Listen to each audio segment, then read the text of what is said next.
नमस्कार रसिको हो, आपलं अकला आणि नकलाच्या या नवीन सदरामध्ये स्वागत. आज आपण ऐकणार आहोत गालिबदासांनी लिहिलेल्या काही मराठी शेरोशायरी आणि नजम याचा आस्वाद घेणार आहोत. अर्थातच या प्रेमाच्या आणि मनाच्या अंतरंगाच्या ठाव घेणाऱ्या अशा या कविता आहेत, तर तुम्हाला नक्कीच आवडतील आणि आपला अभिप्राय अवश्य कळवा.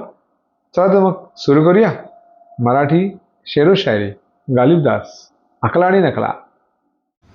ओळखीत माझ्या अनेक अनोळखी आहेत, ओळखीत माझ्या अनेक अनोळखी आहेत, काचेचे आरसे बरेच फुटले आहेत. ओळखीत माझ्या अनेक अनोळखी आहेत, काचेचे आरसे बरेच फुटले आहेत. मनाच्या दर्पणातून दर्शन अजून बाकी आहे, मनाच्या दर्पणातून दर्शन अजून बाकी आहे.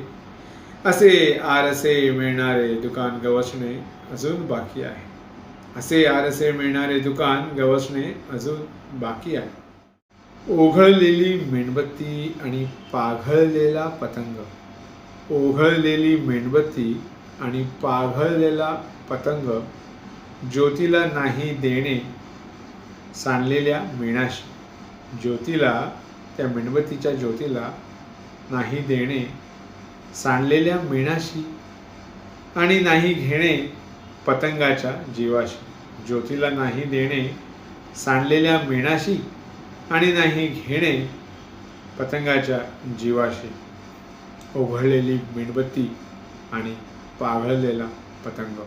आता मराठी शायरी म्हटली की ती अशी उर्दू शायरीसारखी गुळमुळीत आणि प्रेयसीच्या मागे धावणारी कशी असेल, ती मराठी शायरी म्हणजे कशी पाहिजे, अशी पाहिजे, अशी. ऐका तर.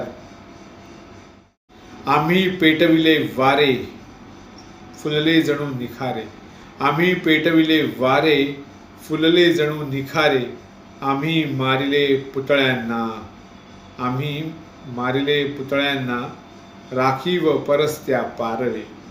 आम्ही पेटविले वारे फुलले जणू निखारे, आम्ही मारिले पुतळ्यांना, राखीव परस्त्या पारवे. म्हणजे नुसतेच आपले पुतळे उभे असतात आणि कबुतरांना तुम्हाला माहितीच आहे काय हालत होते पुतळ्यांची. आम्ही भरले सागराचे पेले, आम्ही भरले सागराचे पेले, नशा आणली वसुंधराते. बघा बरं, मराठी शायर आहे. आम्ही भरले सागराचे पेले, नशा आणली वसुंधराते, आम्ही तारिले शब्दांना, आम्ही तारिले शब्दांना, समाधी बाहेर आणली ज्ञानेश्वरीत. आम्ही तारिले शब्दांना, समाधी बाहेर आणले ज्ञानेश्वरीत. आता पुढचा जो शेर आहे तो हळवा मोहक असा प्रेमावरचा आहे. कारण शायरी म्हटलं की थोडं उर्दूच्या ढंगाने मराठीला जावंच लागेल.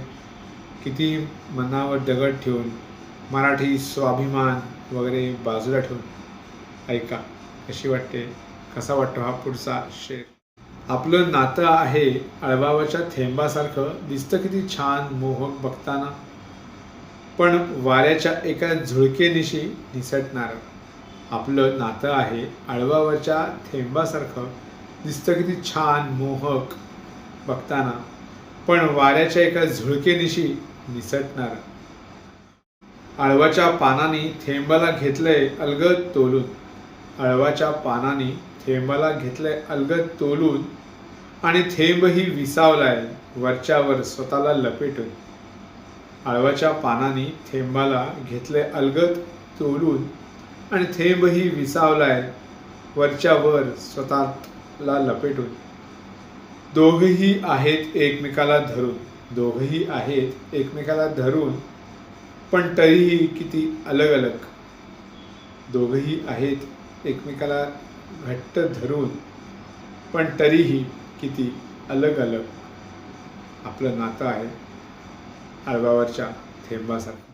पुढचा जो शेर आहे तो एकटेपणा आणि एकलकोंडेपणा ह्याच्यावर एक दाद आहे गालिबदासची. तर कशी वाटते नक्की सांग. मी आहे महासागरातल्या एखाद्या बेटासारखा, मी आहे महासागरातल्या एखाद्या बेटासारखा, हजारो लाटा थडकूनही कोरडा राहिलेला, हजारो लाटा थडकूनही कोरडा राहिलेला. वाळू होते फक्त ओली किनाऱ्यावरची, वाळू होते फक्त ओली किनाऱ्यावरची, मी मात्र सतत एखाद्या जहाजाची वाट पाहणार. वाळू होते किनाऱ्यावरची फक्त ओली, मी मात्र सतत एखाद्या जहाजाची वाट पाहणारा. मी आहे महासागरातल्या एखाद्या बेटासारखा. एक चंद्र एक आकाश, एक चंद्र एक आकाश, एक तारा एक वारा. एक चंद्र एक आकाश, एक तारा एक वारा. एक तारा एक वारा, एक गच्ची एक मी. एक चंद्र एक आकाश, एक तारा एक वारा, एक गच्ची एक मी. सर्व काही एकटे, सर्व काही एकटे. तसा आमचा लाल रंगाशी काही संबंध नाही, तसा आमचा लाल रंगाशी काही संबंध नाही. ना केली कधी आम्ही क्रांती, ना कधी कुणावर जडवली प्रीती. तसा आमचा लाल रंगाशी काही संबंध नाही. ना केली कधी आम्ही क्रांती, ना कधी जळवली आमच्यावर प्रीती. रक्त तेवढे आमचे लाल आहे, रक्त तेवढे आमचे लाल आहे. धमन्यातून वाहणे हे त्याचे प्रार्थना आहे. रक्त तेवढे आमचे लाल आहे, धमन्यातून वाहणे हे त्याचे प्रार्थना आहे. तसा आमचा लाल रंगाशी काही संबंध नाही. गाढ झोपलं पाहिजे रात्रीचा अंधार टाळण्यासाठी, गाढ झोपलं पाहिजे रात्रीचा अंधार टाळण्यासाठी. सकाळ पटकन झाली पाहिजे पुढची वाट चालण्यासाठी. गाढ झोपलं पाहिजे रात्रीचा अंधार टाळण्यासाठी. सकाळ पटकन झाली पाहिजे पुढची वाट चालण्यासाठी. धन्यवाद रसिको.